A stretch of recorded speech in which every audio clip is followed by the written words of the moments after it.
Hi, it's Joe here. Welcome to another episode. Today I'm going to talk about 4 advantages of growing a plant in a pot with no drainage hole. This is a jade plant. I'm growing this for 3-4 years now, and this pot doesn't have a drainage hole. And the first advantage of growing a plant in a pot with no drainage hole is that you don't need to worry about too much about the soil. You just need to use a regular potting mix. You don't need to mix in any perlite because it doesn't have a drainage hole, so you don't need a fast draining soil. So there's less preparation. And also, as time goes by, you might notice that the soil becomes compact and sometimes the water just goes through the side of the pot and goes through the drainage hole directly and doesn't give the plant the time to absorb water. But if you don't have a drainage hole, you don't need to worry about the water path forming. So that's the second advantage. The water will just stay in the pot and the plant will be able to absorb the water. So that's the second advantage. And the third one is that it doesn't get messy when you water. So when you grow a succulent, usually what you'll do is you'll put a saucer in beneath it and you'll drain the water and you'll remove the saucer and put it back beneath the pot. That process is not necessary when you don't have a drainage hole. So it's very convenient when you water. It doesn't get messy. So that's good too. And the fourth advantage, I think it's the best part, you get to know your plant.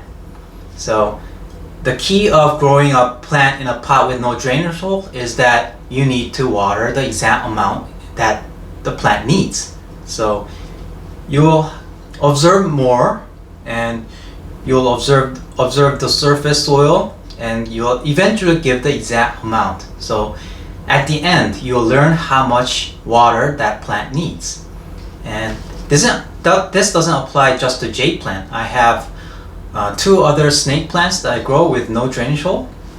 Let me show you my Sansevieria bacularis. This is my Sansevieria bacularis. It is my tallest plant in my room. It is almost 54 inches tall from the soil surface. It's very tall.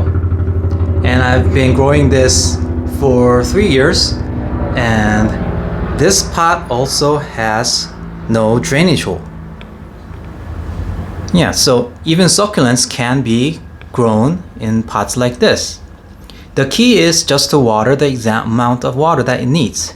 And you'll learn by watering it.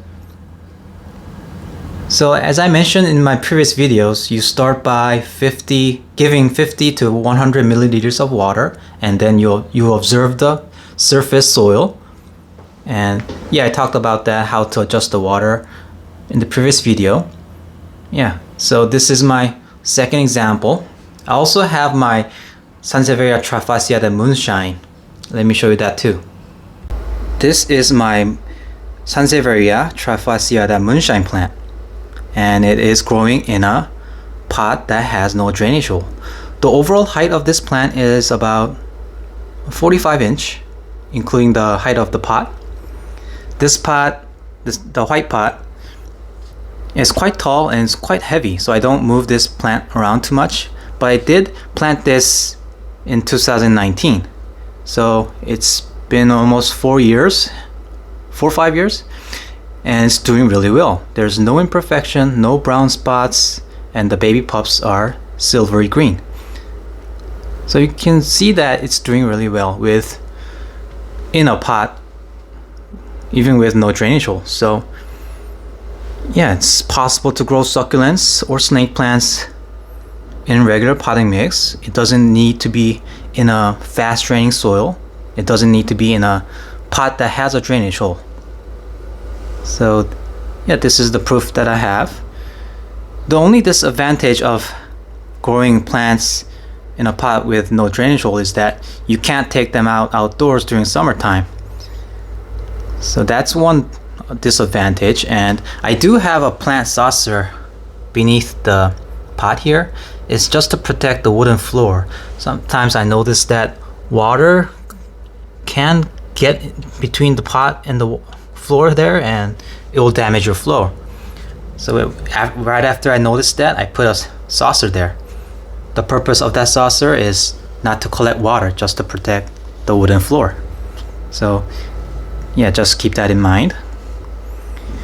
Yeah, but other than that, I see no other disadvantages of growing a plant in a pot with no drainage hole. It's very healthy, and you just need to control the water. Yeah, as I mentioned before, if you know, you'll learn, and if you know how to water the exact amount, your plant will be very happy and healthy like this. Okay, I'm back in my room. I explained several advantages growing a plant in a pot with no drainage hole, and there's only one or two disadvantages, but one is critical, right? You can't take them outside during summertime. That's the reason I have more pots with drainage hole, because I like to take them outdoors during summertime. In Virginia, the sun is not that strong compared to other areas, and succulents tend to like full sun. And I have a lot of trees around my house, and it's not that intense. So I take my snake plants, my succulents outdoors, and they really like it. So that's the main reason I have more pots that have drainage holes. But having a pot with no drainage hole will help you learn about your plant, and it will kind of force you to learn how much water the plant needs. That's really helpful. It will be helpful during your plant journey. So I recommend having one or two pots with no drainage hole and kind of practice that, and yeah, you'll enjoy it and you'll learn more about your plant. Okay, thanks for watching today, and have a nice day. Bye bye.